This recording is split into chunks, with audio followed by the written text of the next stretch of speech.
It's on! Hello, everybody. Welcome to Disney Parks Talk Live, coming to you from a special time because it's a special day. But let's start with the introductions. My name is Jibby Mosley, co-founder, Laughing Place, co-host of this show and Disney Trivia Live. To my left is my wife, Rebecca, the other co-founder. How you doing? I'm doing well. How about you? I am doing so well. I can't wait to talk to the guys below, especially that one in the Dole pineapple yellow shirt, because he got to go to D23 and have loads of fun. We'll get to him. But first, the guy down there in the other corner who did not get to go to D23, who never has loads of fun, that is Mike Celestino.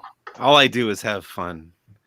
He handles Star Wars and SoCal theme parks for us. And then the guy down there, the vice president in charge of stalking wags, that would be Jeremiah Good. In charge of what? Wags, wives and girlfriends. I have no idea what he's talking David about. Eckstein, baseball player, his wife is Ashley, and you stalk her at Destination Oh, I D. see. Because of your lovely tweets and Instagram about Ashley and the Decapella crew. I gotcha. I went a long way for that one. But, yeah, that was a big stretch. I was like, I don't know where I'm going. You know what wags are? Wives and girlfriends? People like look up wags. Yes, we do. Move on. Anyway, so before we begin, just a reminder that we do this every Monday at 4 p.m. Pacific time, usually. Make sure you smash that like button. What? Is that what you're pointing at? We haven't even been on for like 2.5 minutes. Yeah, what if they don't like it? What is there to like? Yeah, come on. Your bad joke at the beginning? Come on. 2.5 minutes is our prime number. Like right there. If you've not fallen in love with us yet, you might as well just give up for the next hour and a half. Hello, Nikki B. Hello, Caleb. Hello, Mr. Bob Newell. So, sometimes we do these and there's almost nothing to talk about. Sometimes there's too much to talk about. This is one of those boring weeks, so we're just going to do some top 10s and stuff and just get to know each other a little better. Now, it's been a busy week between Destination D23 and then the big news last night and other stuff happening at the other parks around the world. So we decided to come to you an hour early so you can get as much information as possible without me having to leave and catch the bus. So that's why we're here. So let's see, where do we start with such a busy week? I think we were thinking about all the wonderful things we could talk about on this show. And then last night, Disney decided to surprise us with killing annual passports for Walt Disney World. Jeremiah, tell us more. I don't know if killing is the proper term. As of 11 p.m. East Coast time last night, the only Walt Disney World annual pass that is available is the Pixie Dust Pass, which is $400, and I think you are available to enter the park like one day out of February and very early for that. But no, they put a pause on all three of the other annual pass sales. It was definitely 11 o'clock on a Sunday. I mean, we often see ticket prices bump up on a random night, but that was one of those like, wait, what just happened? And not just any Sunday, but the Sunday following this amazing Destination D23. Well, and the Sunday before Black Friday, which for some people begins to really mark the beginning of the Christmas season. So I'm sure there's plenty of people who were, thinking in the next week or two, they were going to be buying their Christmas presents that are annual passes and these kinds of things. And I don't know, the timing is just really a punch in the gut. I mean, it's always hard when they pause sales, but. Doobie, you go with yours. I have a rebuttal to Rebecca's, and I think it may have come to me overnight why they did it this way. But okay, well, let me go ahead and say real quick that you mentioned Black Friday. I just want to let people know if you're disappointed that you could not get a Disney World annual passport, Gatorland is having a Black Friday sale. So check that out. Okay, Jeremiah. And Silver Dollar City still has their. Yes.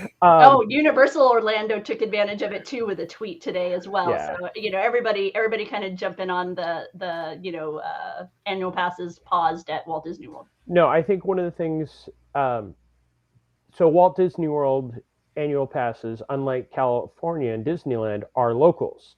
Here, annual passes are sold a lot to the out-of-country guests, especially that come here for Thanksgiving and Christmas and stay for a month and a half, and that's the only time they use it. So it does, like, to me, going into Thanksgiving week, when everybody does start to arrive, as a local, I see the out of country, and now that the borders are open as of a few weeks ago, it is going to increase that traffic. So I think I see this more as we want to make sure that our local guests can enjoy the parks and not open it up to. Then they should have just banned non-Americans from purchasing it. That would have been a very American thing to do. We should mention the one pass that is still available, the Pixie Pass, is one that's only available to Florida residents. So if you're not a Florida resident, you simply can't purchase an annual passport at this point. And there's been some I mean, it's all speculation because we don't know what drove it. I wondered personally. The timing was shortly after Florida. The Florida parks had to pause regarding the vaccination status situation with the cast. That's in flux there. And so I wondered if it was in part due to labor, right? Because as you increase attendance in the parks, obviously you have to increase labor in the parks. But if the vaccination policy is in this flux, which as we saw in the report that came out on Friday, it is, then that's going to make it more challenging regarding hiring and on all kinds of things. It just, for me, I'm very disappointed in the timing just because it is shortly before the Christmas season. And I know people had plans to go to the park and get tickets and then have an extended vacation with the intent of returning again. So it's one of those things where totally within their call to do it. I mean, it's in the text that it can happen at any time. Just the timing really just punch in the gut. So a couple other things. And coming off the high of D23. Sorry, and coming off the high of Destination D23 too. A couple other things I want to make sure we mention. So at Disneyland, where they also paused most annual passports, did they pause most of them a while ago? Or just the high one? I can't remember. I'm sorry. I think just the dream. Just the highest level. Yeah. So you can look at their reservation calendar, and it's pretty slim pickings in there. Yeah. If you look at Disney World's reservation calendar, at least as of when I looked late last night after this announcement was made, there were plenty of every single day had reservations available at least some of the parks, and then of course you can park hop towards the end of the day, and most of them had reservations available for all parks. Even this upcoming holiday weekend. So this seemed unlike Disneyland, which you almost were like, what's taking you so long? People had been complaining they can't book reservations. This seems more anticipatory. And what I'm really hoping, because we're all speculating like crazy, I'm really hoping Defunctland does video and models it and just tells us all exactly what's going on. So much for waiting until the end of that. Just go ahead and do that plug now, Rebecca. No. By the way, if you are a really passionate theme park goer, Disney fan in particular, Defunctland on the YouTube here, they have an amazing, it's an hour and 45-minute look at the history of FastPass. That's the first portion. And then the second portion is modeling and analysis of the various FastPass systems that we've experienced as Disney fans and graphing how it impacts general experiences throughout the day, the average guest versus the regular. It's amazing. And it's really, I mean, we're talking deep dive. Feature length. I love check it out. It was brilliant. We should be playing this in theaters. They should. I love documentaries. This is seriously no joke. I have not seen Doobie so wrapped up in a documentary like this since that Pressure Luck one with the guy who had memorized the board and all that. Yeah. This is one of the top 5 documentaries I've seen in my life, and I see a lot of documentaries. It eked just ahead of That's Not Funny on my all-time list. The Dream Key, the top one, is the only one that is still unavailable at Disneyland. So you can get the lower 2, but we're kind of the exact opposite. Florida, bottom, California. Doobie, have you seen The King of Kong? I have seen The King of Kong. That's the top 5 as well. Startup.com. I saw that at a Comic-Con screening, and everybody from the movie was there. One of my favorite movie-going experiences of my life. That is great. Multiple times. We were bemoaning, as we were watching this, we were bemoaning the fact that our LP crew is spread to the 4 winds, because we were thinking this would have been a fun get together, have a screening of this thing, and then we could all have debated it, where we agree with him, where we disagree with him. It would have been so much fun. Geo, the Haley that one is really good. Oh, I'll have to check that one out too. Yeah, I don't know what that is. Anyway, it's the van that was at Tomorrowland Terrace for a short amount of time. So can we talk about fun stuff? Because Jeremiah and many other Disney fans got to have lots and lots of fun over the weekend. Can we talk about that? Let's go over Mike's stuff, because I feel like Mike may get really bored as we get into the D23 stuff. All right, so go ahead, Dibby. Sorry. I was just, if we want to do that, let's start with some of the entertainment, including some stuff that is coming back to the Disneyland Resort. Some of Mike's favorite things: Fantasmic, World of Color, the Electrical Parade. Some of your favorite stuff, right, Mike? I have seen all of these things multiple times. And now you just use that time to go on rides. It's his own version of So which of these three are you most looking forward to being at opening day? I will say, of these three, my favorite is Fantasmic. Have you missed it? It's been like almost 2 years. I do kind of. I wasn't as big of a fan of the more recent version of it with the Pirates of the Caribbean replacing Peter Pan, but I look forward to its return regardless. Do you think they'll bring back that version? Or do you think they'll go back to the original? That would be fun. I would be in favor of that. I don't think they will do that, though. So which park is the Electrical Parade going to? That I don't know. I believe what Jeff said, or Josh said, was the Disneyland Resort. So I would guess, since it does happen to be the 50th anniversary of that god-awful parade being created in Disneyland. I'm just thinking, you could call it aged, you could call it vintage. You cannot call it what you called it. Okay, can I call it the Zombie Parade? Considering it's going to the Disneyland Resort and some of the stuff we heard about, which we're about to talk about, there is a non-zero chance this is going to Downtown Disney, right? I think so, yeah.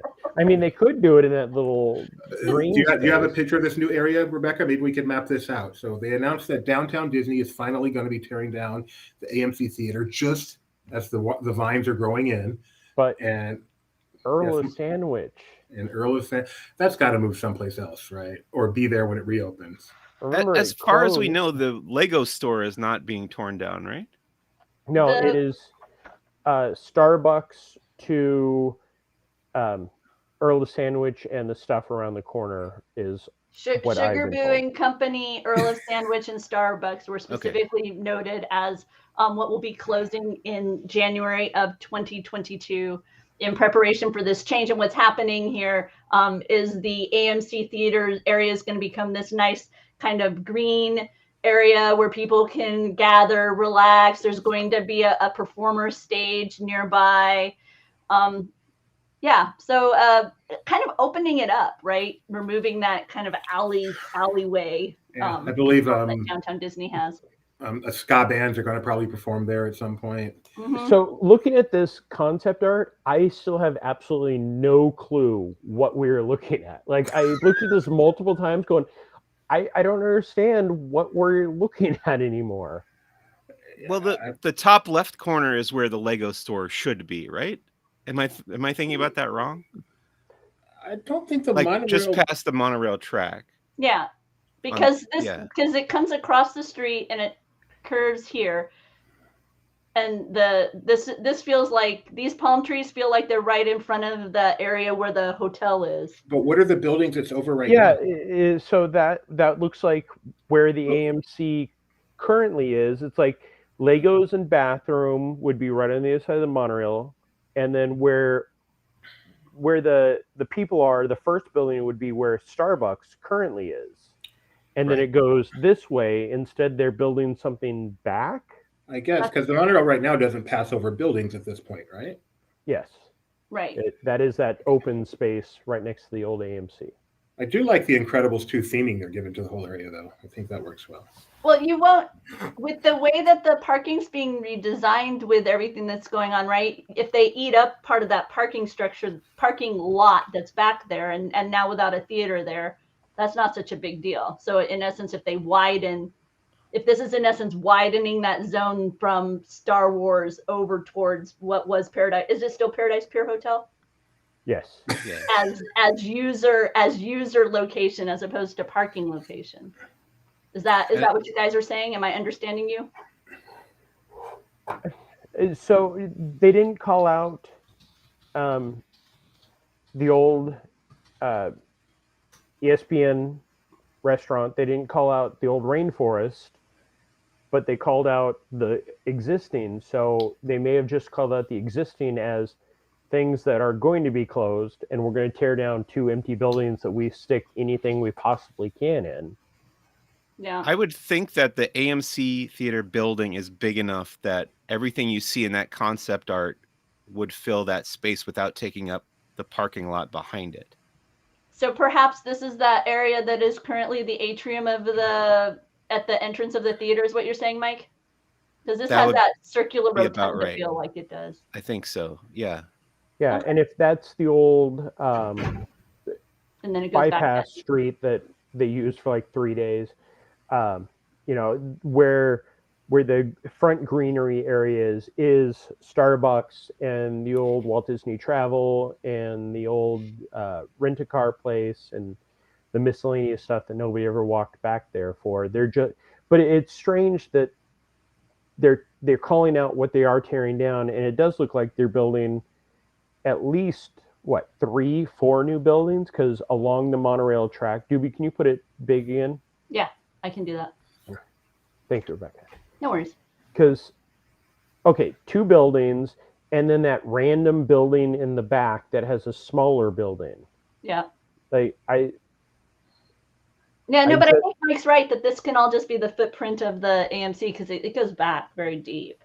Yeah. So, but for me, when I heard this announcement, this felt very much, I don't want to say reactive, because that makes it sound like it's I'm not trying to say in a bad way or a knee jerk, but I just mean that with everything that happened with COVID and the various realities that it created regarding the need for outdoor spaces at times like this, because one of the things that was really challenging for Downtown Disney, unlike many other locations, was, getting food and then having somewhere where you could consume it or things like that. It just wasn't as accessible there in the Downtown Disney area. So when I heard this announcement, that's what sprung to my mind, was if Downtown Disney had been organized like this more during this recent period, it would have been able to be a more dynamic location during the dynamic that we had going on regarding how we were trying to social distance and still dine and still do things like this. So a couple of things. One thing they will not be building here is a hotel. If you recall, a few years ago, they announced this space was going to be a new 4-diamond hotel, and that project got canceled about 3 years ago, which just goes to show whenever it comes to stuff outside the parks, stuff is much more in flux than stuff inside the parks, because the city gets involved with stuff much more. So I'm not saying, don't count on this. I'm just saying you might not want to count on this. And then as Gio says, and as Disney actually said, this is a part of a multi-year a multi-year plan for Downtown Disney, which is hard to believe. It just opened like 3 years ago. So who knows what's actually going on in the long term. One thing, I do hope they bring back the song, because that was a memorable song they made for Downtown Disney. What were you going to say, Mike? To add on to what Jeremiah was saying earlier about them not mentioning ESPN Zone or the Rainforest Cafe buildings, I always feel like it's odd that they keep using the ESPN Zone building for all this random, like whatever temporary thing needs to go in there. Like I just went to the preview of the Star Wars Tales from the Galaxy's Edge VR thing. It's happening in there right now. But yeah, I got to figure that, like Gio was saying, in the future, we're going to get another phase of this transformation where they finally get rid of those. Yeah. One last thing. I was sitting in the theater or in the ballroom when they started the announcement of Downtown Disney News. I would have put money down that the first thing that was going to be said is, we're going to rename it Disney Springs West. Oh, that would be comical. That would be comical. I like that they're differently named, because that was so frustrating back in the day. Downtown Disney District, Anaheim. You had to make sure you identified it so many different ways. I like that we have Disney Springs and Downtown Disney. It works for me. And just kidding. So we talked about entertainment returning to Disneyland Resort, Fantasmic, Electrical Parade, World of Color. All 3 of those are also returning to Walt Disney World, right, Jeremiah? No. What's coming back to Walt Disney World? Festival of Fantasy Parade, which is exciting. We are getting a new version of the Castle Show, but it sounds like it's just going to be the old Castle Show with a new song and new costumes. It's a new show. Yes. Well, Fantasmic is returning. They kind of went over a lot of the things that that 7 minutes of overwhelmingness of like it. If you weren't, and this is something that I will honestly say, being in the audience, I don't know if you guys could hear it when you're watching, things that they were announcing or that they were talking about, people were in shock of it coming back. And it's like, this was announced like when Lion King came out, like, it's like, that's been playing for 2 months now. But the biggest news to come out is Finding Nemo, The Big Blue and Beyond. I don't know if I said that correctly or not, but Finding Nemo, the musical, is being reworked to be set in the Finding Dory timeline and will be returning to the Theater in the Wild in 2022. No definite information other than the songs that we all know and love are coming back for the most part. They kind of did make it sound like we may not be getting all of the songs back, which would make a little bit of sense because the Finding Dory timeline and the Tank Gang being loose, I don't see those songs returning the same. Well, as some of the further information that was revealed after the presentation, it sounds like we're going to revisit with the Tank Gang, and they're gonna be recounting to us the story of Nemo and friends. So it sounds like rather than kind of reliving the story in the traditional way, like the musical did previously, it's gonna be a retelling. So like you say, Jeremiah, I think that's gonna allow them to be a little bit more abbreviated, and maybe even bring in a kind of a different way of showcasing some of those songs. So I'm excited. I'm interested to see what they bring to us at Animal Kingdom. But I think the entertainment announcement that caught the most attention was Fantasmic. So Fantasmic was announced, and also I'd like to point out that Fantasmic here in Walt Disney World didn't have the exclamation point. In Disneyland it did, and then they dropped the exclamation point, and now it is back. And I'm excited that whenever I type Fantasmic, I always put the exclamation point. People are like, what? That's not part of it. So the announcement that was put out to us was Fantasmic is returning with a major segment being removed and new additions. Not the 80s, 90s band Doobie. If you can hear me, I'm sure you're laughing at that. But one of the things, if you look at this concept art, to the right of the comment from Mickey, you will see a frozen snowflake.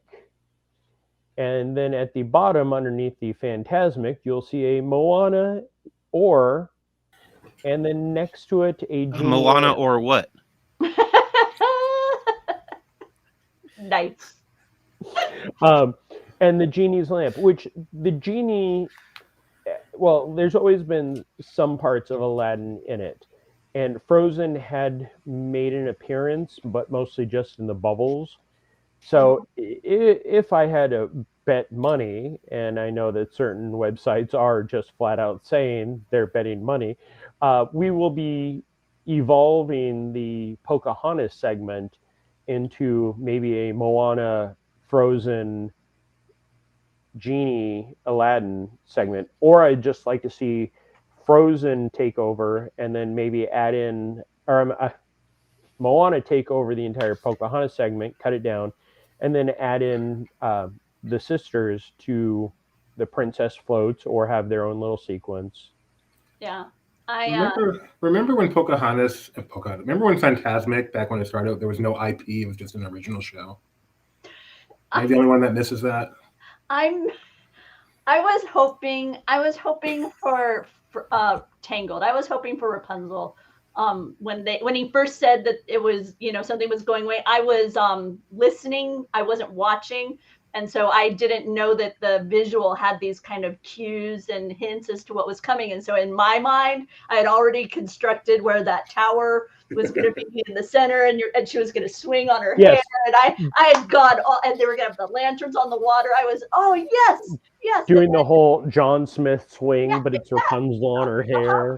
Instead of Flynn Rider on her hair. I was just locked in, and then I wrote to Ben, and I was like, hey, any idea what, and he goes, take a look at the image. I'm like, oh, there was an image. So when I looked, I was like, oh, okay, so it's Frozen, Moana, and Aladdin, which is great. Don't get me wrong, but in my head, I had already reached. Do you think when all the princesses get together and kind of gab and stuff about, all their achievements, Rapunzel is kind of embarrassed going, well, I got a restroom. She's got more than most of the princesses. It's awesome. And it's a photo location and a wedding spot. And a stroller parking. A lot of stroller parking. Yeah. I mean, since we have time to kill, since Doobie doesn't have to worry about anything, think about the Magic Kingdom. Cinderella has her castle. The dwarfs have a mine train. Snow White is barely in that.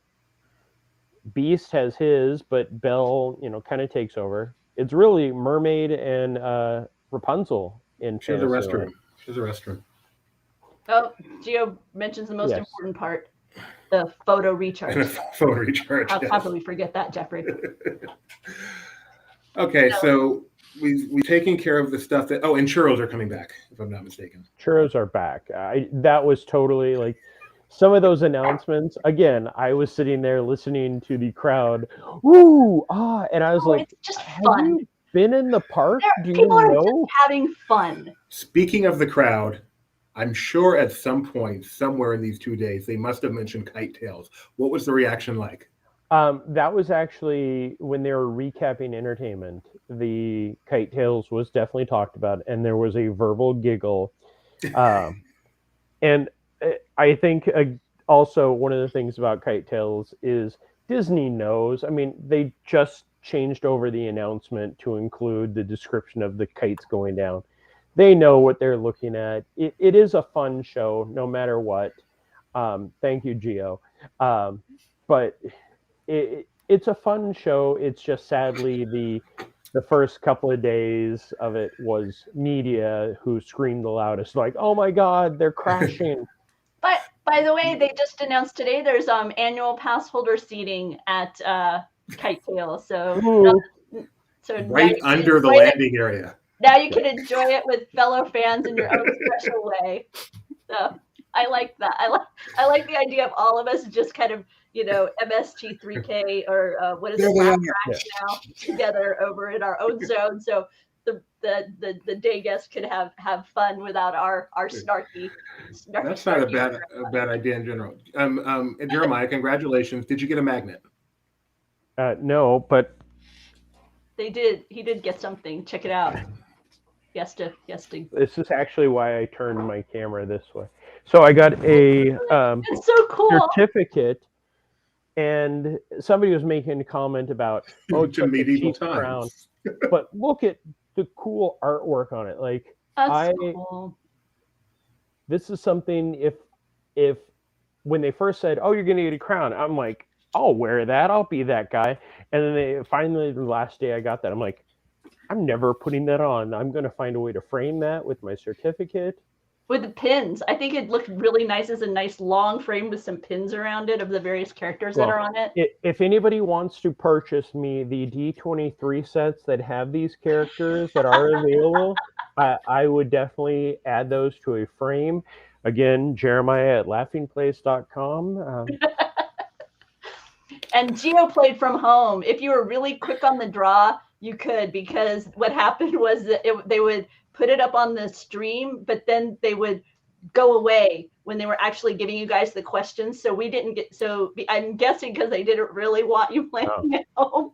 But if you're a quick read, the questions were posted on the app, unlike the Kahoot app that we use. The live stream app that they use did actually include that as well. So yeah, that was a really great were app. Good. those questions were great because I didn't play. I just had the app open so I could see the questions go by. So moving on, Mike Celestino has a wrist that is very bare, so he was very excited for the news that MagicBands are finally coming to Disneyland. Are you excited, Mike? Well, I have a MagicBand somewhere, but now I don't know where it is. MagicBand Plus. Yes, I've been wanting this forever, and my question, actually, my wife's question that I'm going to repeat is the MagicBand that I own going to work at Disneyland, or do I have to buy a new one? I would guess you'll have to buy a new one. But one of the things, and sorry to jump on this was a conversation I had today. So MagicBand Plus is coming to Disneyland. Does that mean we are finally getting really horrible turnstiles at the entrance of the parks, and we'll have either the tap in or the tap with the facial identification that they tested out on us? Because I cannot wait to not have to wait for the one person like, okay, pose for the picture, okay, and yeah. That's a good question. Now I'm interested to see how this will impact infrastructure, the addition of MagicBands. Also, at Disney World, Magic Mobile, which is in essence putting this MagicBand technology on your phone instead, so you don't have to have a MagicBand. You now can also charge with Magic Mobile, and so now I won't have to have a MagicBand unless I'm a Walt Disney World Resort guest, because I will tell you, as a resort guest, do not abandon your MagicBand, because getting in on a phone is not as reliable as your MagicBand. I don't know why, but we found it much more challenging to open a hotel door with Magic Mobile than with a MagicBand. But I'm curious if Mike anticipates just getting a boring blue or green band, or is he going to try to get a Star Wars band, or is he going to get a band he can match his lovely wife with? I'll probably try to get a cool one depending on what they have. But yeah, I've been wanting this forever. I kept saying for years, like, it makes more sense to have MagicBands at Disneyland because of so many more annual pass holders. And back when I used to have my annual pass in my wallet, gotta take out the wallet, take out, fish for the card. I have 1,000 things in my wallet. I'd rather just, do one of these. Mm-hmm. And now that I gotta open up the app and like sometimes it gets logged out, you gotta log back in and find the ticket and barcode and everything. Having that thing is going to be so much mobile faster. Magic is amazing. Like so you put your pass in the wallet, you walk up, you tap, and you're there. It's like how you store your credit cards in Google Pay, and you just tap your phone when you're out shopping or whatever. It's that simple, but now it's your ticket media and your pay, and it's lovely. Donna, actually, in Florida, the tickets also have the RFID element to it, so that you can tap those as well. So there doesn't need to be a different line, whether you're a ticket holder, a MagicBand holder, or using a phone. They actually all can interface with those Mickey head touch points that you see in the videos, those little symbols that you touch and then it lights up. And just this year, they've really started to kind of showcase different sounds or colors, depending on whether you're, what was it that you got to do, Jeremiah, that was unique? Was it an annual pass thing? There's annual pass. Disney Vacation Club has had their own forever. Those were the main two. Yes, it's the, please don't come in. So no, I know you're not welcome.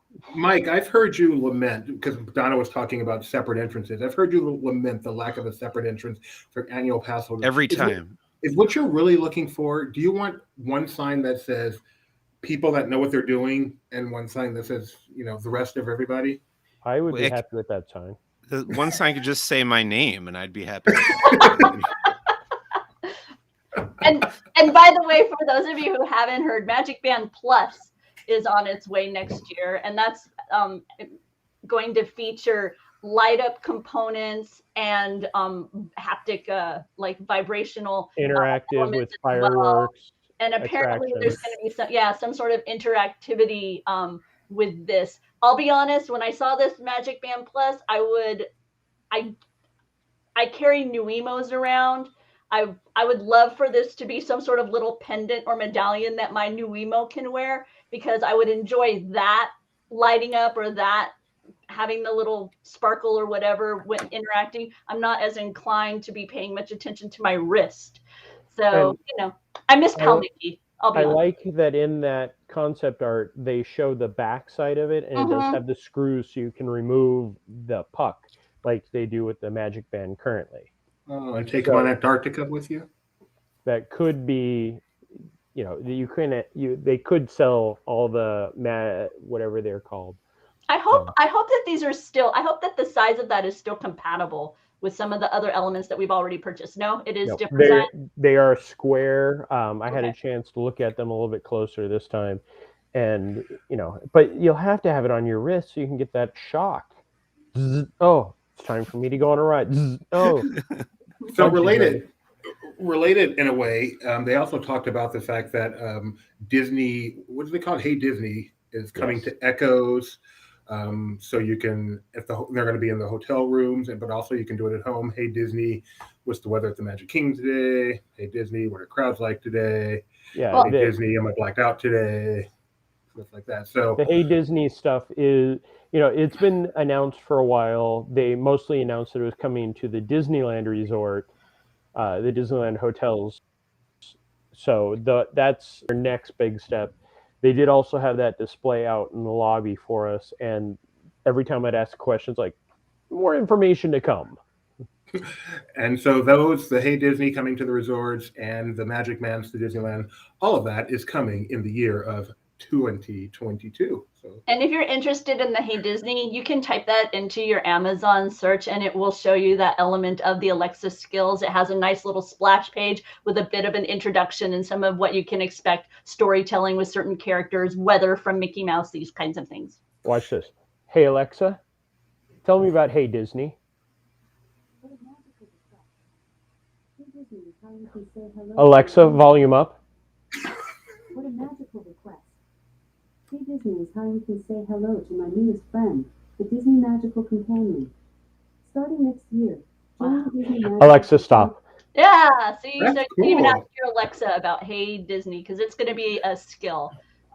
So be sure and check Amazon if you want to bring a little bit more Disney magic into your Alexa life. And my MagicBand Plus and this Alexa, sorry if I triggered. It's really fun to see Disney where they're taking tech in terms of the park experience, and you can kind of get the beginnings of all of that in the Defunctland documentary on FastPass that we watched yesterday, and how that got Disney into the whole thing of bringing tech into the theme park experience. So just I don't know if people are aware of that. I just want to make a quick mention about that. And Defunctland, Laughing Place has nothing to do with Defunctland yet, but we really don't. Give it time. No, he's doing a fantastic job. Totally amazing stuff over there. What else do we want to talk about, Jimmy? Where do you want to go next? Let's go to something that's actually opened instead of something that's just coming. Cirque du Soleil, delayed by a pandemic, but it's finally arrived. Jeremiah, drawn to life. How was it? So just before the pandemic, for the Mickey and Minnie's Runaway Railway media event, they had us in the theater and showed us the opening segment. And at that point, I wasn't too sold. And I say this in my review, it was more Cirque, less Disney to me. Less Soleil. Yes. But a few weeks ago, they had a virtual to show us some of the entertainment that was added since the shutdown, the Blue Fairies on Unicycle and the Wheel of Death Old Mill segments. And I got very excited. And then I got a chance. I got a chance to actually see it on opening night. So amazing. Segments are beautiful. The music is hypnotic. Their sequences.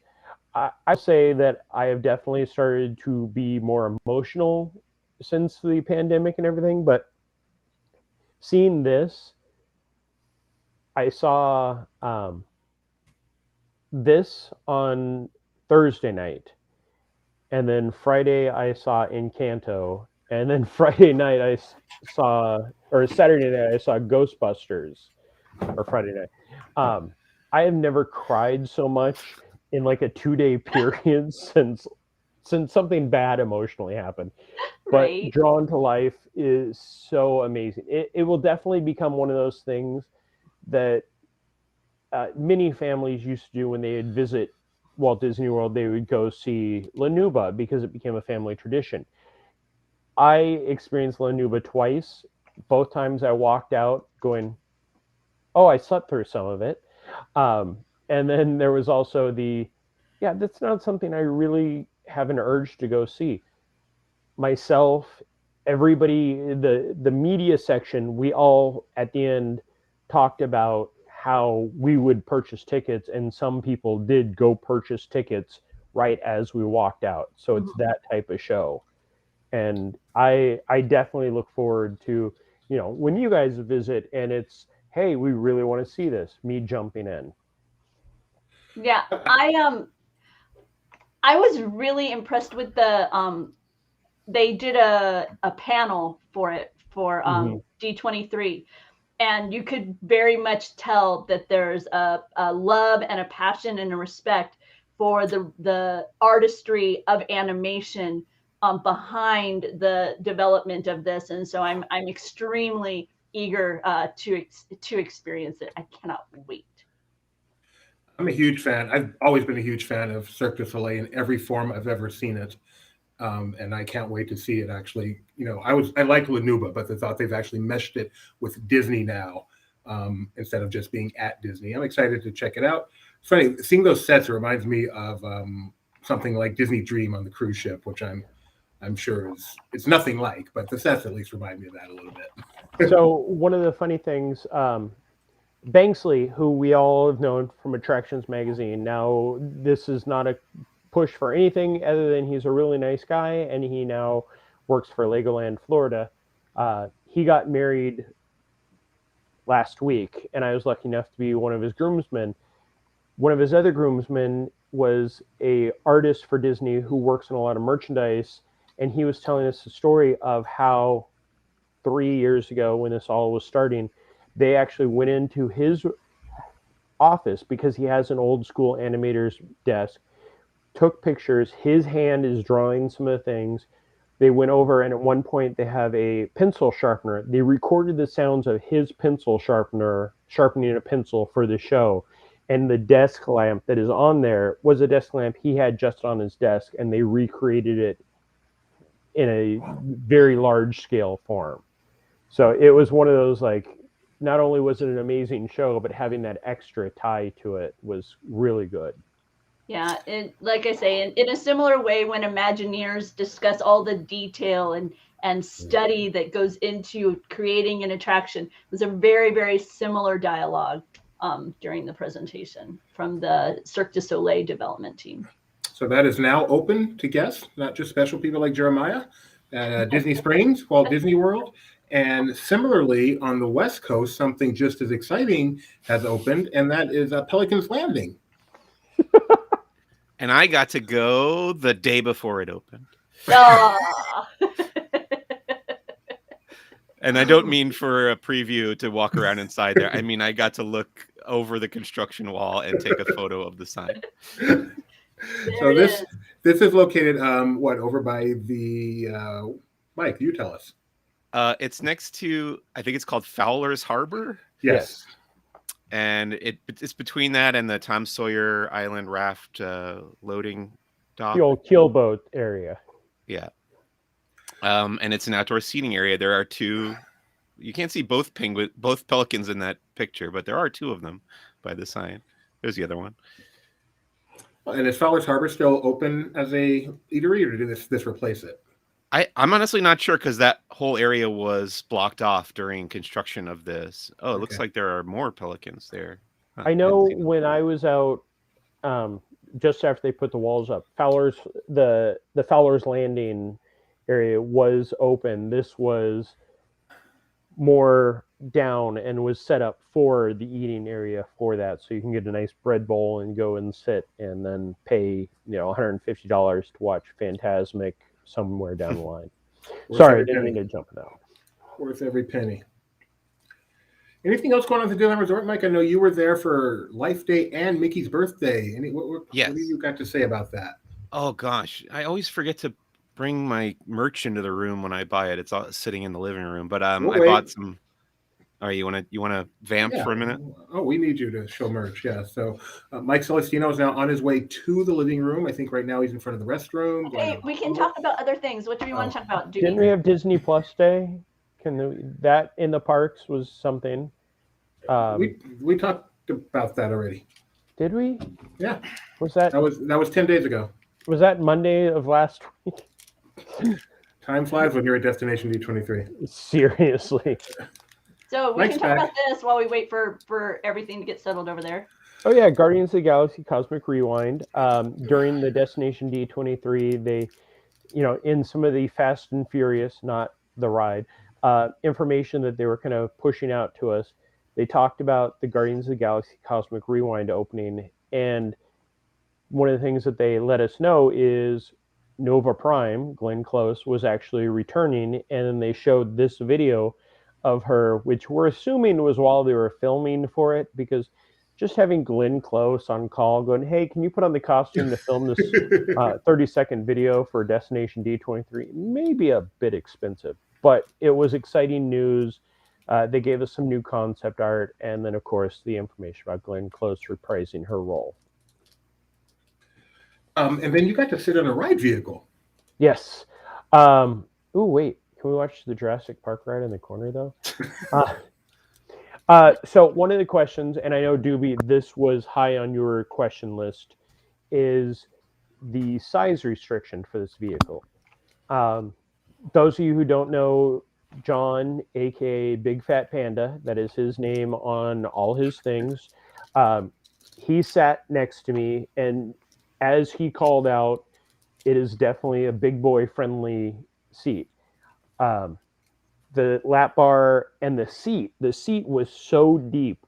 I actually was talking to some people that were very tiny, and I was kind of wondering if they're going to have the exact opposite feel of some bigger people on attraction, because the seat is so deep. You sit back and you pull down the lap bar, and it, that's on me, and it's not even all the way down. But the smallness of a body and sitting in a seat that is, much larger than my derriere, and what they could feel will be interesting. But John did sit next to me, sat down, and he was concerned to even sit in it because of his size, and he has been told he can't ride certain attractions because of his size. So when he sat down, pulled down, comfortable, no problem at all. So it'll be exciting that they definitely made it accessible for, yes, kids to bigger kids. Did they discuss a height restriction for it? No, there was no information about it other than it's coming next summer. The lap bar definitely gave the feel like it can accommodate, but I would guess there will be a height restriction. I don't know for certain, but I would say it's above the 40 and probably below the 58, which is some of the Universal attractions. So somewhere in there, maybe 46 inches. And what would you say this? Is this a coaster, a family coaster, a mega coaster? Is it a short ride, a long ride? It is one of the longest indoor roller coasters in the world. It is a omni coaster, which means it's a storytelling coaster. So the vehicles rotate as you go through, focusing on some of the screens that I got a chance to see when I walked in to the building a few weeks ago. That was just a few weeks ago. Jeez. But the size of the building, the coaster's length and height, I think will be something that will be addressed. And sadly, I also think that will turn into the fear factor, again, not the bad attraction in Universal, of families going on that. Is it going to be too scary? Is it going to be too fast? And since you can't see it, it's going to have that, I don't know if I'm going to go on it factor. So, Germ, you've done a lot of these things with Disney, and you can get a sense of something they're excited about and something we're excited about. So, what do you think is the level of Disney's feeling about this ride? I think this is one of those things that they are banking on to become the next big thing. I mean, yes, the building is so big you can put 2 spaceship Earths in it. So 3 Yetis. Yeah, where they can put that, we don't know. But the Imagineers, especially when we walk through it and at the presentation, were so excited to share it with us because this project's been going for years and years. I know that they said that this was going back to almost even before the Guardians at DCA. So we'll see what comes of it. It's pretty exciting.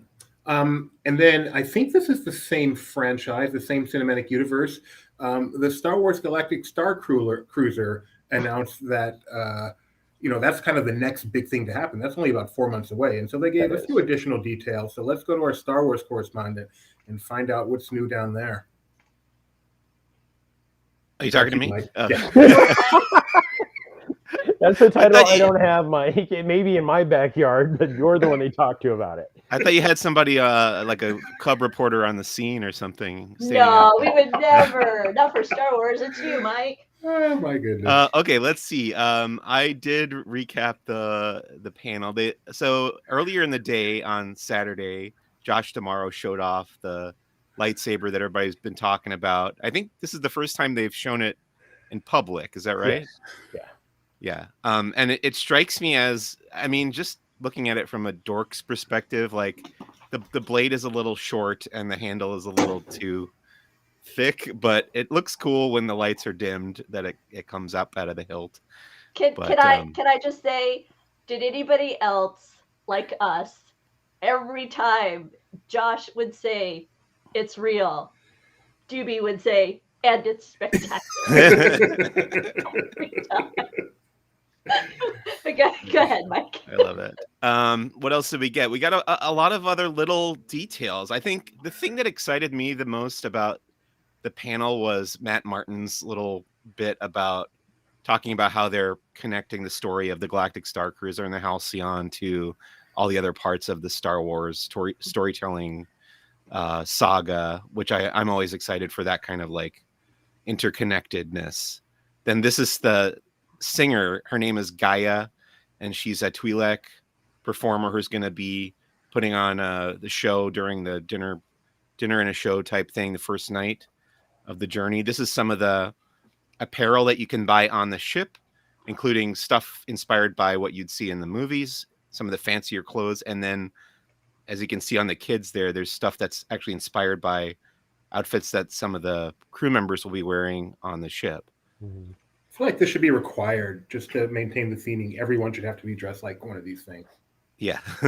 and I think that's like t-shirts and stuff with the logos on it. Yeah. One of the things that they pointed out was there will be the Star Wars factor of, inspired by, which Ashley Eckstein came out wearing the Padawan robe, which was very beautiful. And she showed off some of the other stuff to us in the media room. But not only is there the boutique, so you can dress the part, but there's also, the Disney Wish has merchandise for the Disney Wish. So the Halcyon will have merchandise for the Halcyon. So it's,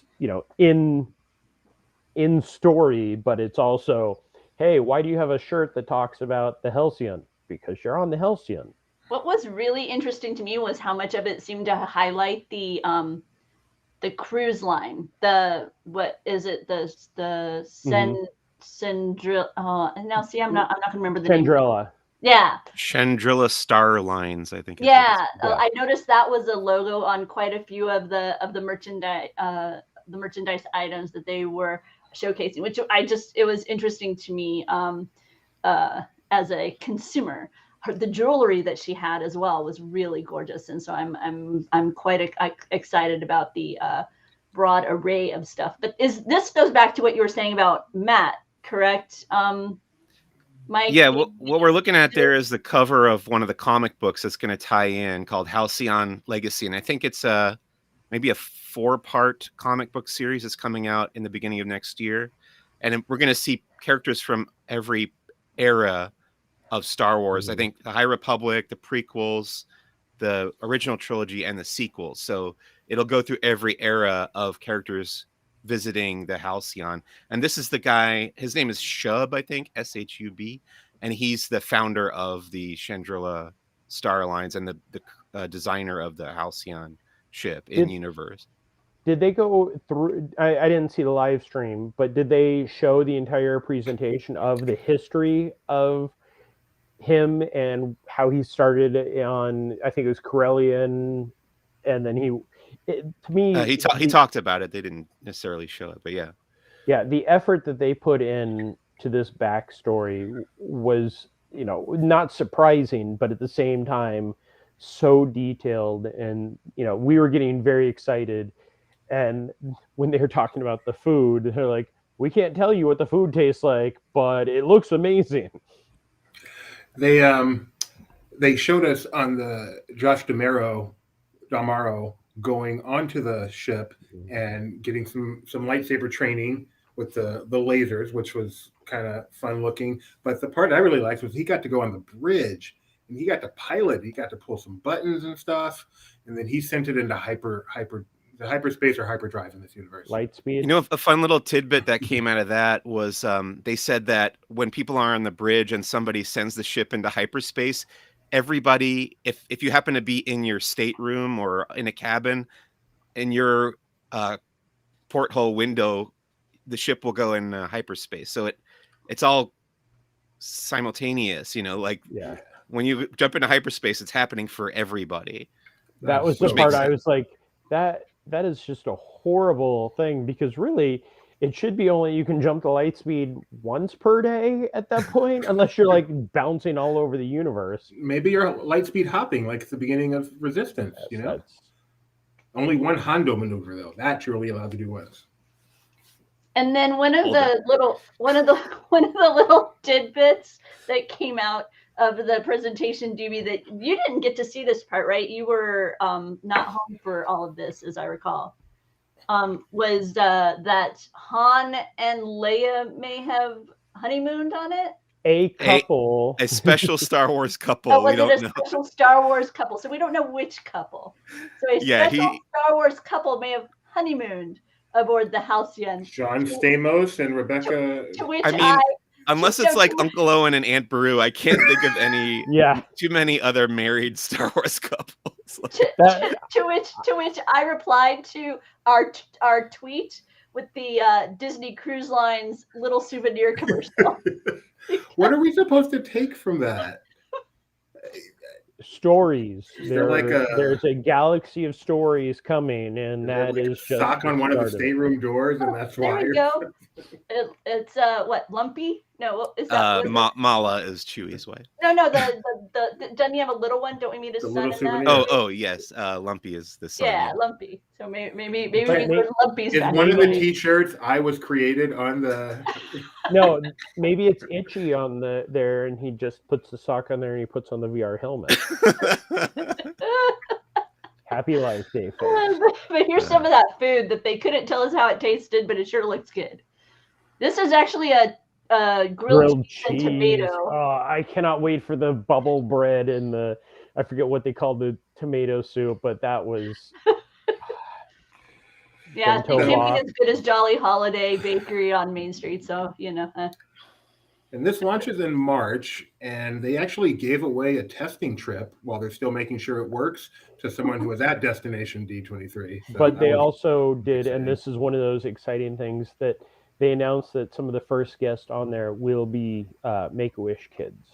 That's lovely. So, and that was, note to self: contract disease. Sorry. Where are we headed next? Where are we headed next? Mike's in the penalty box. He's in the basement, folks. Sorry. Wow. All right, let's close out some of the other quick announcements that they made regarding Disney World. So, Electric Umbrella, Jeremiah? Creations Cafe, and I believe that Connections is Cafe. Connections Cafe and Eatery is what I Connections see. Cafe. Yes, thank you. It's one of those like creation shop connections. And again, this is something that we saw some of the original concept. I think it's far back as the last D23 Expo, but the name and just thinking, I mean, you can see in the picture, this is a huge space. And if you think of Electric Umbrella, how it was like, here's the kitchen, small seating area upstairs. This is taking over most of the old Inventions area behind the Electric Umbrella. So this is going to be massive. And unless they've changed, I mean, they didn't talk about it, but originally it was going to have a kitchen that you could see from almost everywhere around. So if you're sitting out behind it, you could watch them making the food. And the chefs were going to be the Food Rapper and the Peach Boys and all that. Yes, and the one from Horizons with the metal. Yeah. But no, that was some exciting news because we got a name for it. We saw some more concept. There wasn't, again, any definite information on the date. We know 2022, but anything new coming at this point is exciting. Did they confirm if the Walt Disney statue is still coming to Epcot? Oh, yes.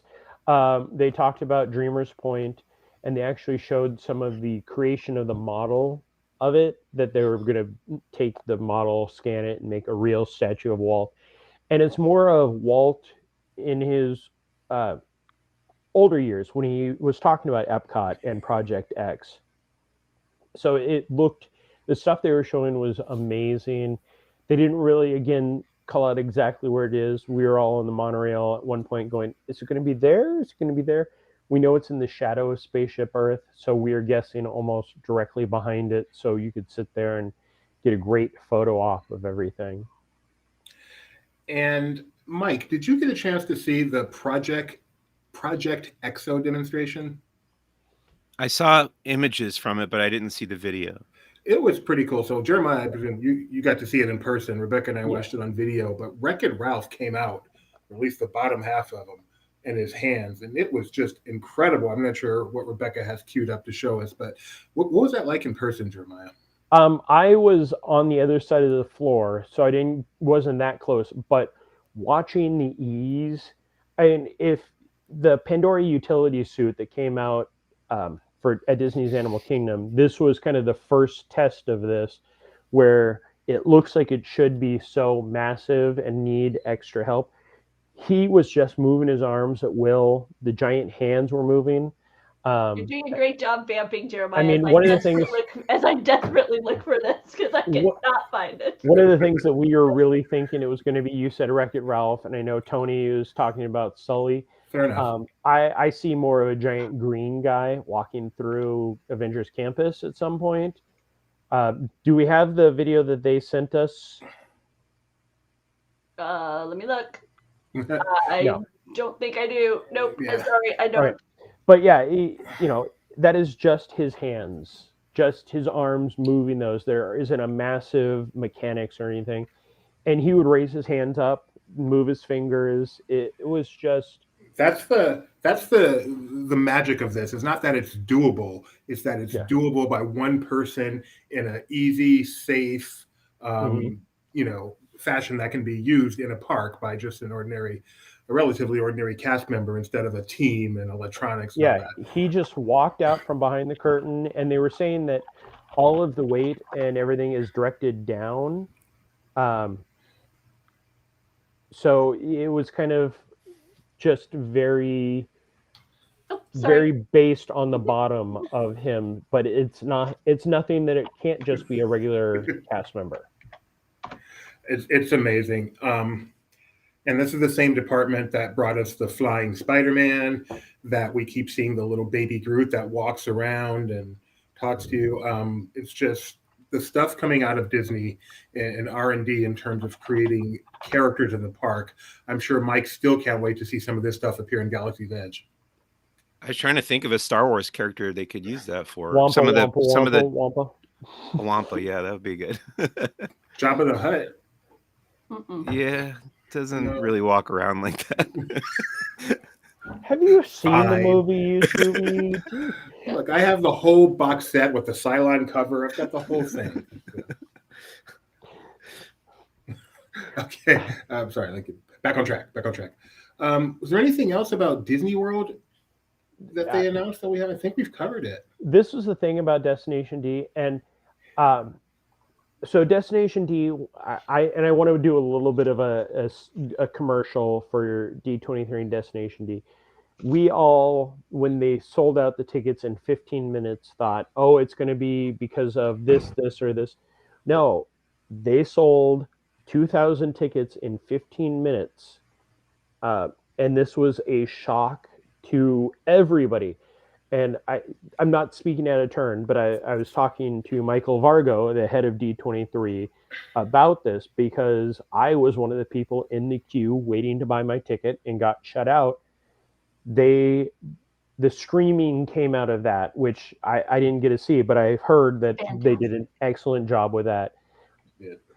And one of the things with Destination D23, if you've never been, it's more intimate. It is designed to be a smaller, something special. And they plan to keep it that way. But again, to the they didn't know it was going to sell out. They had plans to release like more information about it to encourage ticket sales for months afterwards. And they're like, oh, okay. And it was, instead of, it was just too much at once for them. And go ahead. I was just saying, and it's not just about all these announcements. We're covering the park news aspect of it, but there was so much more there in terms of park history, in terms of interviews. Dick Nunes was there, which was fascinating. One of the early Walt Disney World ambassadors. They did a big presentation on the Disney World 50th book. So many pictures that you may have never seen before, and people to actually talk about them. If you're a fan of history, you had a good day on Sunday. Yesterday was one of the best days of your life. Yeah, no, and that's one of the things, like, I will talk to no end about how amazing, Avengers Campus in Paris was announced that was opening, and I don't remember the date. Ooh, that's a nice, how did you figure this set up? Yeah, I like this one.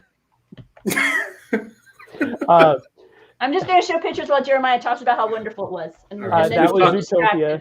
There is the first look at the yaks for the Zootopia attraction. So what was your personal, let her just show pictures. What was your personal highlight, Jeremiah? My personal highlight, we didn't even get to the cruise line, Doobie. How could we forget that? We're about to. Was the first time in 2 years being around so many Disney fans. Like just the feel, like, we've all been trapped in our house. We've been doing this for 18 months, but to be around everybody and feel the excitement. As far as like what actually they announced, they talked about, they did, I was really enjoying, again, me being the nerd, the history stuff, the Jason Grant and some of the people who do the galleries around the Walt Disney World Resort did a presentation that a lot of people were like, wow, this is kind of dull. I am going to do a series of articles about the different galleries around Walt Disney World, showcasing all the photos and the history of it. Because I don't remember what the number was, but they have so many different exhibits, from Animal Kingdom to the hotels to Disney's Hollywood Studios. There's the picture of the Dreamer's Point. But the dream around the point. Yeah. If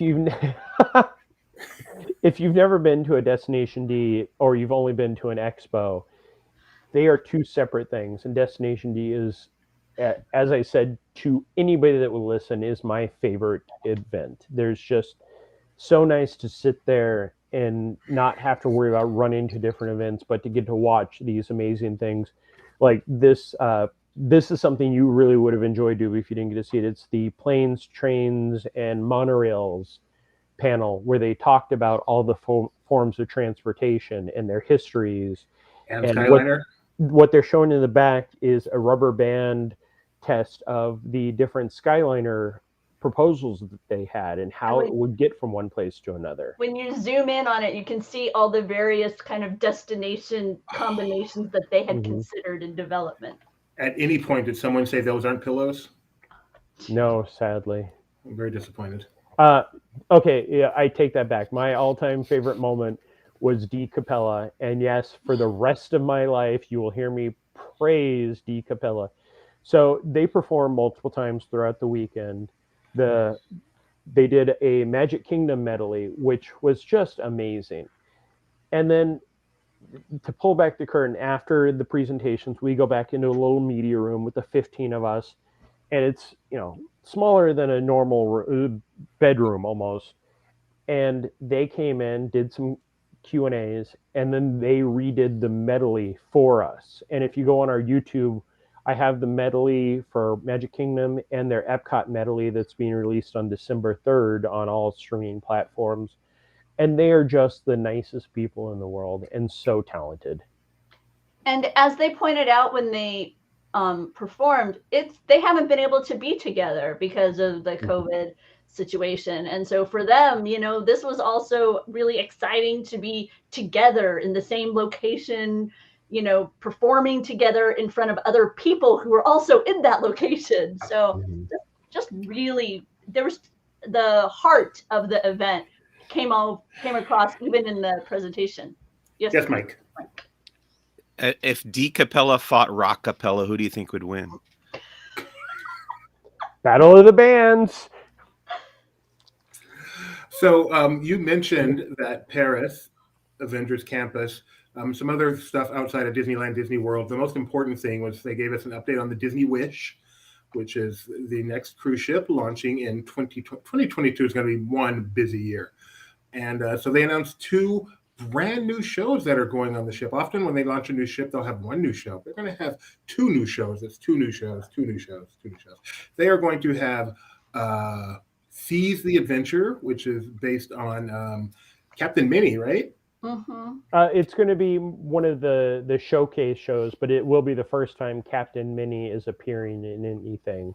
And that was one of the big call outs is Captain Minnie will be part of this. And that's the first night of entertainment.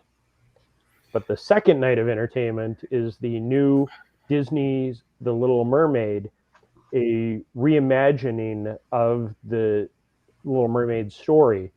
And one of the things that they did is they started playing the Under the Sea song, and then Ursula comes out. There she is doing this amazing, club version of her song. Not club, not the clubs that Jubies goes to, but piano, just so beautiful. And that was one of the things. Did they have Shaggy doing the Sebastian? No, but we can get into the final entertainment performances some other time. That was from the Little Mermaid live they did.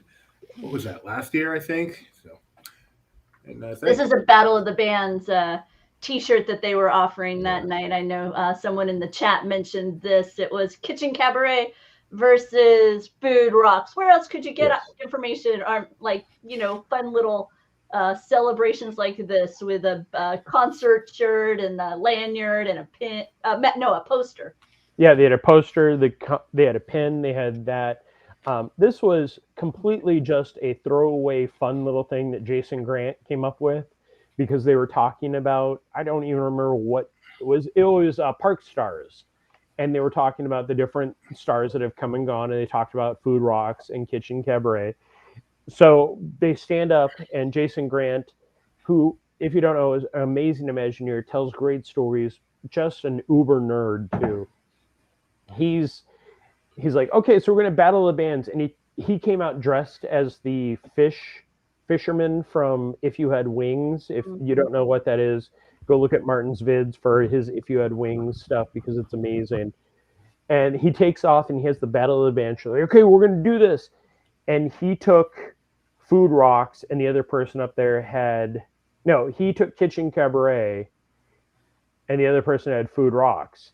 And he was expecting Kitchen Cabaret to win. but Food Rocks won with the cheering, and it was just so funny. And there was no reason for any of this, but then he goes, and the shirt is available. And then we found out about the credential, the pin, the poster, all of which I have in one form. There is nothing like making nerds happy. Yes. Speaking of making nerds happy. And there were surprise legend guests like Kermit the Frog made an appearance. Yes, during the D23, the Disney Plus segment at the beginning of Sunday, they're going through, and all of a sudden Kermit the Frog comes out. I purposefully did this wider shot because I don't know how quickly they put this plan together to have Kermit, but you can see on the stage there's some people. There were the two hosts, and Kermit was next to them, but I have pictures of what I could see, and it is a certain person holding up Kermit. He's just supporting him from underneath with his microphone and his hand, so you could see the real Muppeteer doing it. It was very cool that they did perform it this way. I've been able to attend another presentation that was done similarly, and to be able to see them in the midst of their craft is such a treat and very, very rare. And another highlight to me was the appearance of legend Dick Nunis. And he is a very outspoken man with very strong opinions, no nonsense type, and just hearing his stories of the developmental days of Walt Disney World and some of the his kind of mantras of success and these types of things. It's just such a treat and a treasure. The story he told of Walt that our team tweeted out was I think my highlight of his presentation, where he shared that he was having trouble with cast not wanting to wait until they were completely, in a specific zone to smoke, right? They wanted to smoke kind of as soon as they were off, as soon as they were off the clock, they wanted to smoke during their walk time. And he happened to be with Walt, and Walt was like, is there anything I can do for you? Something, what can I do for you, Nick? And he said, well, and he shared with him this problem he was having, because they would use Walt as the excuse. Well, Walt smokes, here, there, and everywhere kind of scenario. And he said, so if so Dick said, so if you could do me a favor, smoke in the sections that are designated for it. And he said that Walt kind of hemmed and hawed, but he never saw him smoking in a zone that was going to be something that was going to be the cast members could then use as an excuse. I thought that was a really cool story. I enjoyed when he's telling it, and he said the cast members were saying, well, Walt does it. Mm-hmm. And then Dick goes, well, Walt said, well, I'm Walt Disney. Uh-huh. That's good. It was a good moment. And Dick Nunis, for those who don't know, is a former, basically the former head of Disneyland, Disney World, Walt Disney Attractions back in the late 80s and 90s, and worked his way, worked for the company 44 years. Yeah, 44 years exactly worked for the company, yes. Working his way up from, just Joe Blow cast member all the way to the top, and truly entertaining, one of the people without whom there would be no Disney parks as we know them today. He's one of those people that when you want to talk about why is Disney special, why is your Disney park experience special, he is part of the foundation of that. There's a few names that for me, when I think of what is it that made Disney build that foundation that's kept them such a unique brand within the hospitality realm, and Dick Nunis is among those names. Yes, Stevie. Another person who kind of, to me, is among those names is Bruce Laval, who was heavily featured in the Defunctland Fast Pass documentary that we highly recommend you go check out. Oh, it's funny. I thought you were going to say George Kalogridis, because he was also part of the panel, and he was discussing his experience, kind of starting off in the hotel desk at the Contemporary. He started as a busboy. That's what it was, busboy. You're right. Thank you, busboy. So he shared some great stories on stage. Him, Debbie Dane Brown, who's the first Walt Disney World ambassador, shared some stories, and Peggy, and I don't remember her last name, who is an Imagineer, that they were all at Walt Disney World on opening day.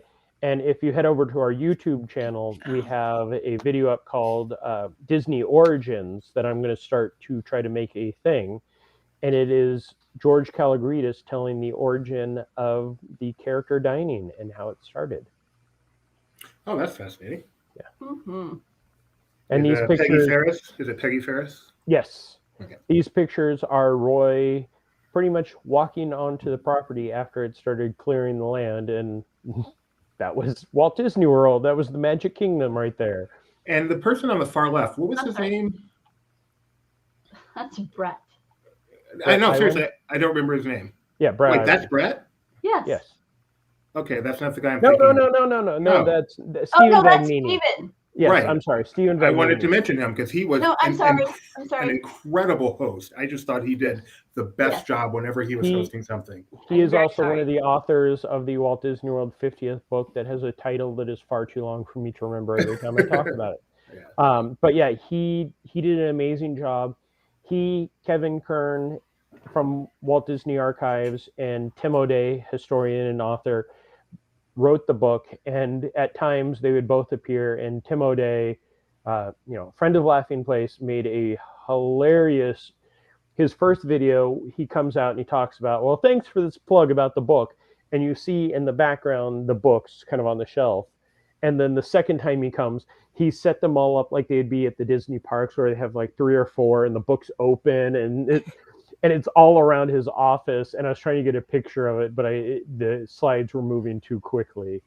But Stephen Vagnini is one of the most talented storytellers and an amazing historian. I have sat and talked to him for hours at a time.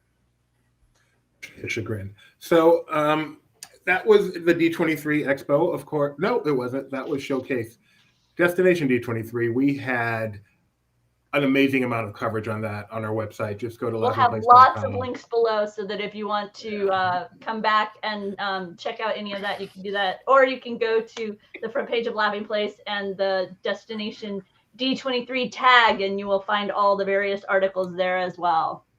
So much coverage, stuff on YouTube. It was an event. It's events like these where, our entire team of 24,000 people comes together to give it to you at LP headquarters that you see in some of our countdowns. But let's move on from D23. Let's get back to Mike now. Life Day, Mickey's birthday, Mike, back-to-back days at the Disneyland Resort. He has some show and tell to do. Okay, so I went to Disneyland on November 17th, which is Life Day, to get some of the merch. Check it out. Yeah, we're going to talk about the orb. First, I want to show off this pin. There's the Life Day pin. It says Life Day in our language, and it says it in Arabic as well. Oh, very nice. And then I got a shirt, which has Chewbacca holding the orb. That is pretty cool. Standing on Batuu. Hang on. Wrong picture. There you go. There you go. And then on the back, you got Family, Joy, Harmony, Life Day. This was all bought at Disneyland on Life Day, November 17th. Yes, and they did not have the Chewbacca plush that they were selling in Florida.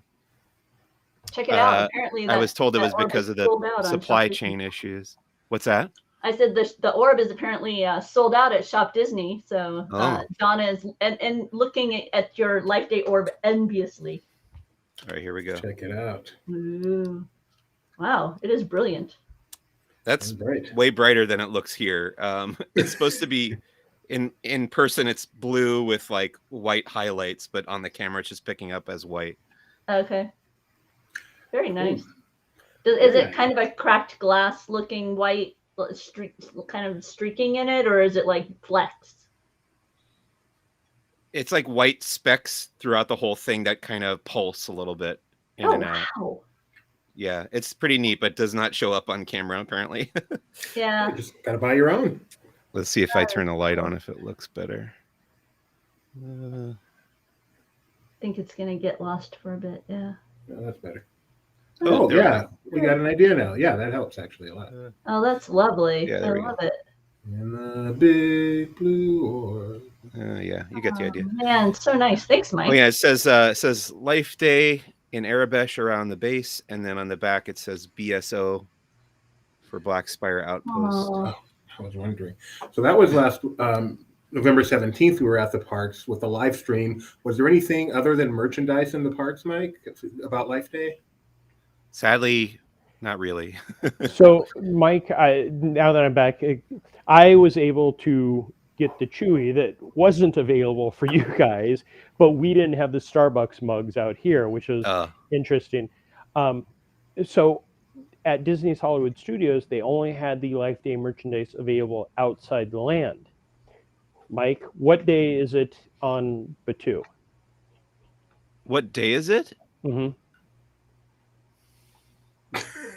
It's always August 29th, which is just after the First Order landed, because it's set in one day. I don't think August exists in Star Wars. Well, no, but it's that time. It's set 2 weeks after. That was what they were telling me. Is we are set in one day, which is why they didn't have the Life Day merchandise in our land, because it's not Life Day. It's weird because they sold it in the land at Disneyland. Wow. Yeah. That's wild. I think that's a mistake. So we did a live stream. No, as a guest, to narrow it down that much. That's weird. That's because you want to go. Like, that's why they have Bill Murray there. Yeah, right. Yes. And that was exactly what somebody said. It's Groundhog Day. They're like, no, and that was somebody, a bartender in Oga's, because that's why they don't have Christmas or Life Day or any other things. It's set in one specific day, fits in the timeline of all the stories. It seems especially odd that they would make that decision and not have it be company-wide. Mm-hmm. Really? Well, I guess not. Yes and no. Like one of those things where you expect it, and then when it doesn't happen, that doesn't surprise you either. Yeah. No, Paul T likes that. A quick story of, since I was, at Disney's Hollywood Studios first thing, even like at the rope drop for Life Day, thinking, oh, I'm just gonna walk in there and there's not gonna be anything, and we expected, okay, we'll see this. Me and my friend walked in and saw the shirts and the pins and the patches and everything, and we were floored. But my favorite thing was the regular park guests walking and going, "What's Life Day?" Pretty much. Yeah. Gio apparently watched it. Like I said, we do have a live stream out there where we go through Star Wars Galaxy's Edge on Life Day. We also invite you to check out the 44-minute mark where you get to hear Doobie experience an earthquake live on a live stream. That happened right in the midst of it. It was pretty fun. You can actually hear the earthquake in the background, so check that out. And then the following day was really fascinating because apparently Mike Celestino has never known there was this area at the back of the park called Toontown. I've been to Toontown. I just don't hang out there. So we explored Toontown. This was shortly after the announcement that Toontown would be closing early next year to make way for Toontown 2.0. We explored Toontown with Mike Celestino and had a grand old time, didn't we, Mike? It was a lot of fun, and I really got to see a lot of details that I had never noticed before. And I got to go in the Chippendale treehouse, which I had never stepped foot in there. And just looked around and hung out. Yeah, it was cool. Made music by the fountain. Said happy birthday to Mickey and Minnie. Stood in the gazebo. Yeah, stepped on those little plates. I really honestly did not know those were there to turn on the music. Did you do the mailboxes? We did not get him to go to the mailboxes. It was a little crowded in there. Yeah, it was tough fighting against the crowds. So August 29th is the day it opened here, just to clarify, but that's... Oh, I gotcha. Yeah. Do you have your button that you got for Mickey and Minnie's birthday, Mike? Oh, it's also in the other room. I want to point out the birthday button, which I talked to our CEO about a couple of days before, going, "Oh yeah, I want to get my birthday button." He's like, "Birthday button? Why is there a birthday button? They never do that." They've been doing the birthday button since, I want to say, the 88th birthday of Mickey. Like it's been a few years. And then as it's getting closer, I walk in, they don't give it out. I'm like, okay, I'm not surprised they didn't give it out. But I start seeing different people with the birthday button. Finally, I track down that it's at World of Disney at Disney Springs. Go down there. They are out of it. And apparently we had like 2 bags of the buttons in all of Florida. Mike got his, and it's a really cool birthday button. I really like it. And of course, Minnie, because it's Mickey and Minnie's birthday. I always forget. I like how that's become more of a thing where Mickey and Minnie. Yeah. So yeah. Isn't it sweet the way they ended up together, even though they were born in the exact same day? Kind of cute how that worked out. What are the chances? So let's see. There's some other little odd. Oh, these are some odds and ends we actually should discuss. So we've talked about Disneyland. We've talked about the other Disney parks, the Disney cruise, but the holidays have begun elsewhere as well. Mike Celestino. There's one thing Mike loves. It's Knott's Berry Farm. What's Christmas looking like over there, Mike? Look, this one I have in my office. The media badge you keep close. Yeah. I really enjoyed this. I actually kind of was going to say that I was a little bit more impressed by what they did last year during the lockdown, because they had so many limitations. There were no rides open. There were no enclosed shows or anything, but they compensated with like more decorations, more lights, and a little bit more creative entertainment. This year was a little bit more like back to normal, like stuff that we had all seen before pretty much at Knott's, but it's all very nice and has a great feel to it as always. And I enjoy being at Knott's Berry Farm during this time of year. Mike, did you buy any of the Berry Tales Merriest merchandise? I did not. I didn't know that existed. I missed that. Oh yeah, they have the Knott's Merry Farm, but it's the Berry Tales characters from Knott's Berry Tales. I'm guessing it is just in that shop, and that's one of those things that I'm going to go try to find the next time I'm out there. Berry Tales, Here's some of the desserts that they have available. And their food they go above and beyond on the food. Like when I went out there for the Halloween stuff, their kitchen puts out so many different options. Like I'm not saying it puts Disney to shame, but they focus so heavily on the flavors that they want to do, not just the quantity. GB, this is a funnel cake with French toast sticks and pumpkin ice cream.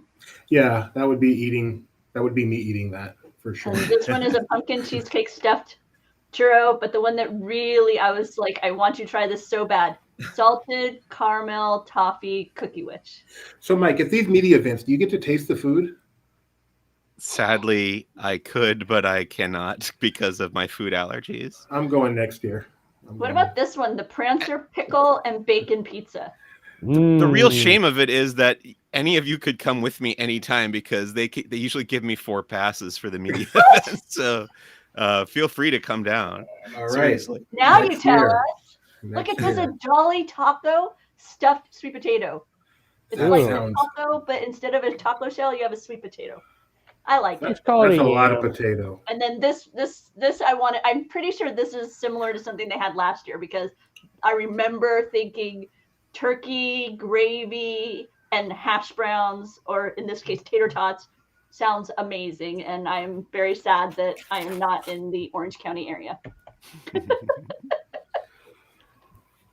So yeah, lots of fun had over at. And did you go to SeaWorld too, Mike? Berry Farm. I did. I was at SeaWorld yesterday. Had a bit of a frustrating day with the entertainment, but the decorations are very nice. But I tried to shoot the Elmo show and they stopped me, and then I messed up my own recording of the Santa Claus circus. But I took a lot of pictures. Was it Elmo's Christmas Wish? Yes. Okay, we have a version. I think we have 2 different versions of it on our. Okay, hey, what's that about Universal Orlando? Oh, is that what this is? No, look in the chat. Universal Orlando's joined us. Oh, good. Oh, what did they do to those What did poor they do? guys? Oh no! Am I gonna have to go on a water ride soon? Hey.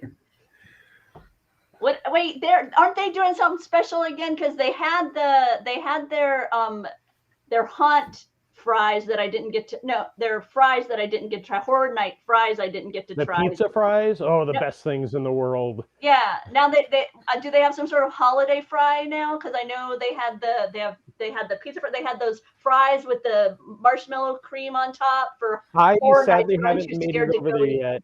I know Tony was there last night or the night before for the Christmas tour. Sorry, Mike, to jump on it, but when all of a sudden, wow! You know what else? You know what else they have? Annual passports. Yes. Yes, they do. We were just talking about that Hang on, earlier. my wallet's over there. I don't have my annual pass. Go ahead and skip to our section, please and thank you. Can we, Oh, Tony, here we get go. on here. Tony, Hang come on. I'm working on it. Didn't we talk about them last week? Not their Christmas stuff. That Oh, that's just right. started. Because Grinchmas. That's where Tony was. Grinchmas. Grinchmas is one of the highlights of the year, and I was love so Grinchmas sad so that much. I didn't get to go over there. It will be the next stop, my next day off. I'm heading over there because and this is not just because Universal Orlando came on our chat. I believe I said this last week.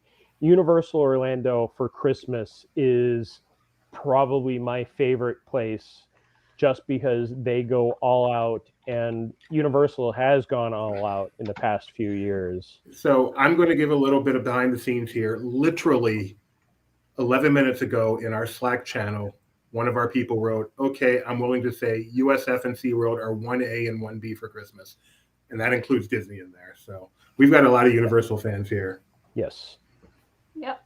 Did I ever tell you about this story when I met the Grinch and he knew my name and it still haunts me to this day? No. Why? It was at Grinchmas here in LA, and Oh, that doesn't matter. I said, hey, the Grinch, and he was like, hey, Mike. And I still don't know. Awesome. I still don't know how he knew me or why. That's scary. Maybe it's your future son. I will tell you from experience, at media events, sometimes they do print out photos of us so they can identify these faces. But maybe yeah. that's what happened. Well, if it was a media event, they just know him from his Mike Celestino. World famous. I miss being in Florida and going to see the holiday parade at Universal Orlando. Yeah. The main people. I cannot tell. Last year I didn't think I was going to make it to Orlando for the holiday season, and I did. And as we walked into, they didn't have the parade, because of the scenario. But when you walked into that warehouse location, soundstage, and the balloons were everywhere, and the smells in the room, and Santa was just like. It's like stepping into Christmas. It was so amazing. I was in love. And so it's killing me that I don't think I'm going to make it to Orlando this year, but you guys will be there. You'll be sending us tons of pictures of everything that happens out there. I know our Twitter feed was full of amazing images last night of Hogwarts and just all the different Hogwarts Christmas is one of the best. Like, I love that show. That is one of those times I have made that my profile picture many times over the years, just because it's so beautiful. And just overall, Hogwarts and Hogsmeade Village for Christmas, Universal goes all out for that. Yeah. It's beginning to look a lot like Christmas. Hold on, someone wants to join us. So we'll talk a little bit more about Universal. Give me just one moment. That's right. Gideon had just bought his neuralizer from the MIB shop.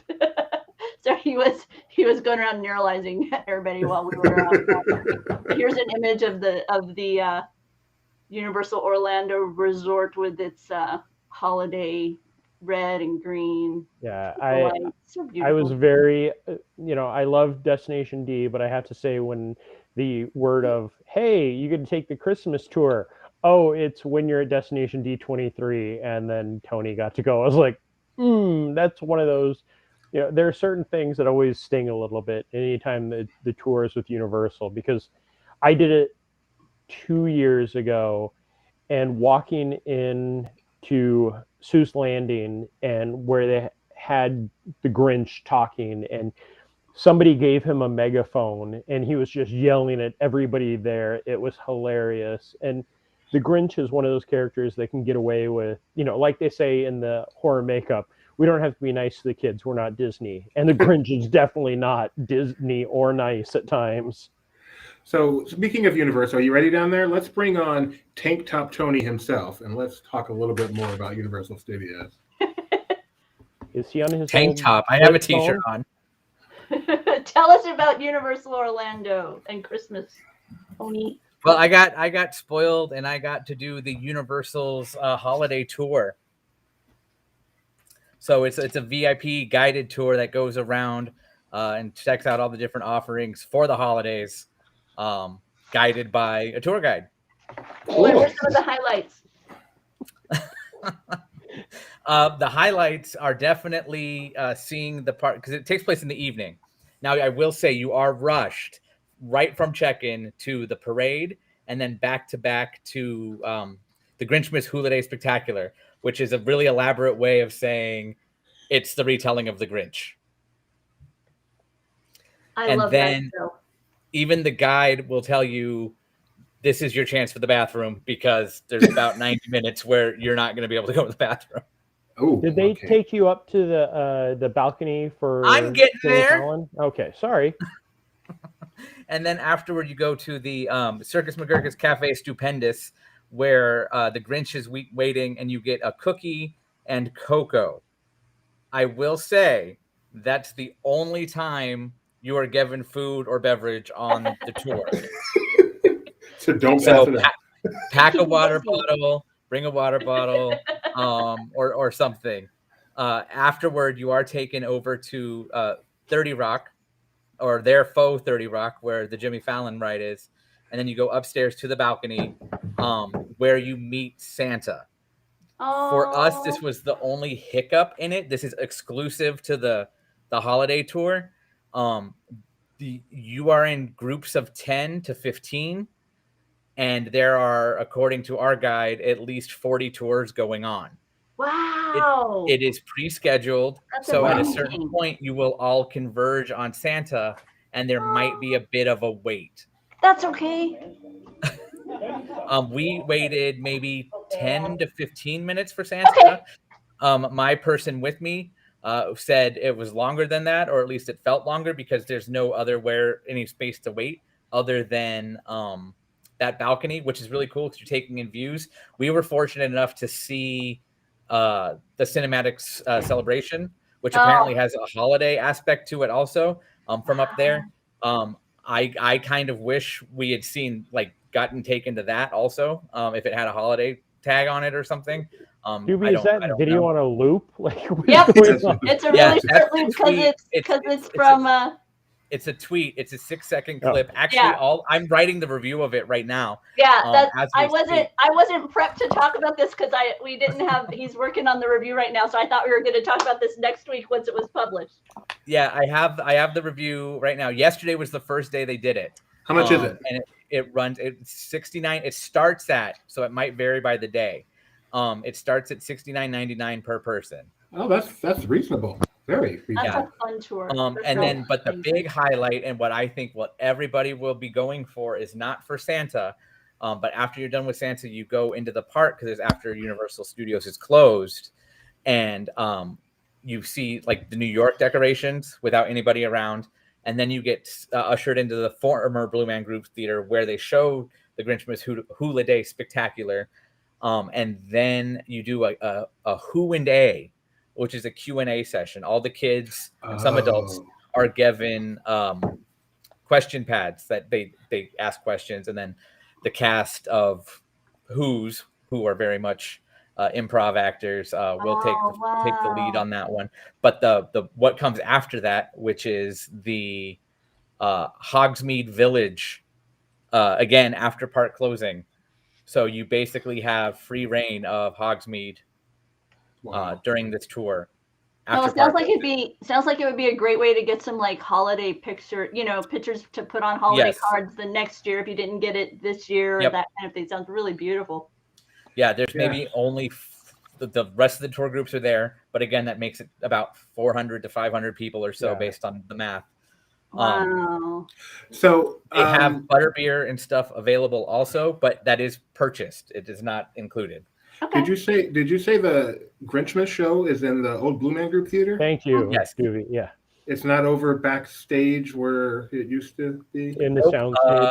That stage is currently occupied by some wrestlers, but I also would love to see Grinch take it from the top rope with a chair and take out a who or two.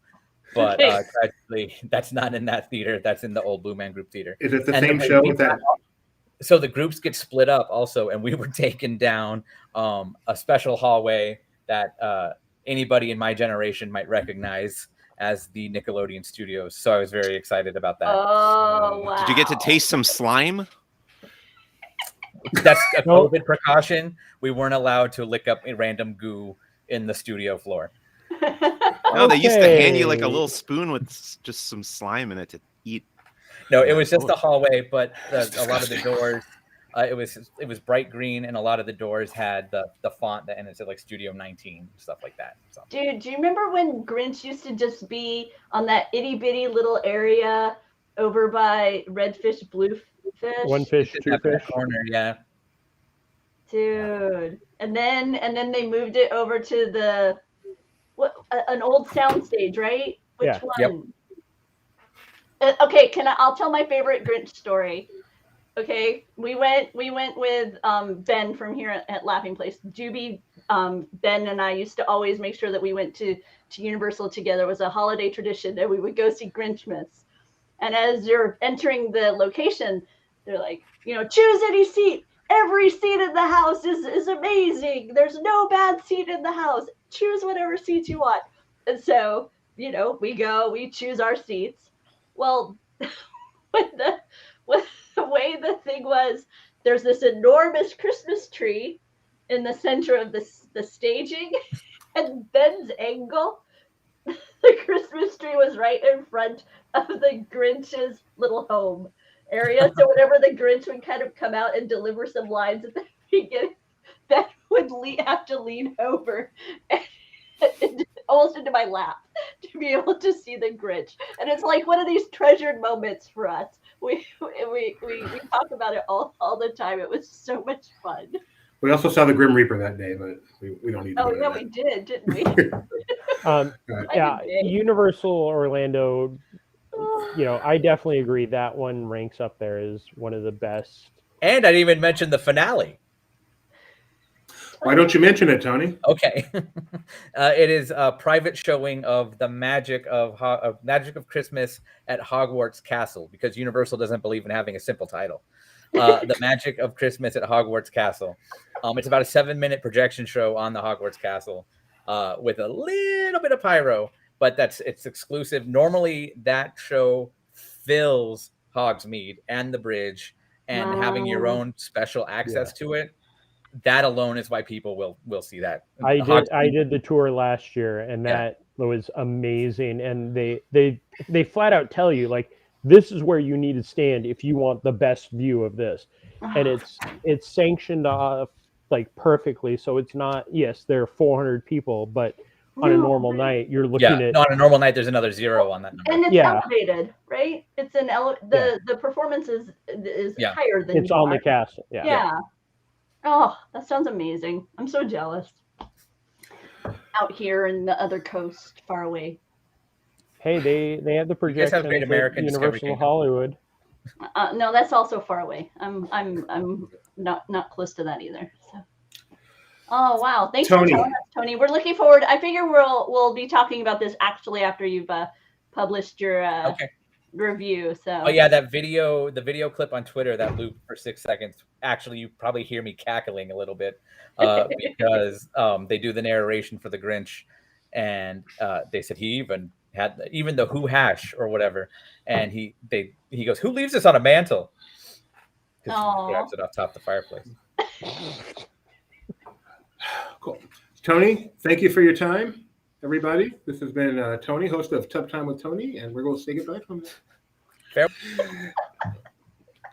And this has been Disney Park Talk Live, the Mega Edition. This is almost as long as an episode of Disney Trivia Live. It's crazy. No, you need to go so you can catch your bus. So thanks, guys, for sticking through this whole thing, going through the details of Destination D and all the other news going on. Appreciate it very much. It's always a joy to spend Mondays with my wife, Mike Celestino, and the rest. Wait. Your wife, Mike Celestino? You haven't Bye, heard? everybody.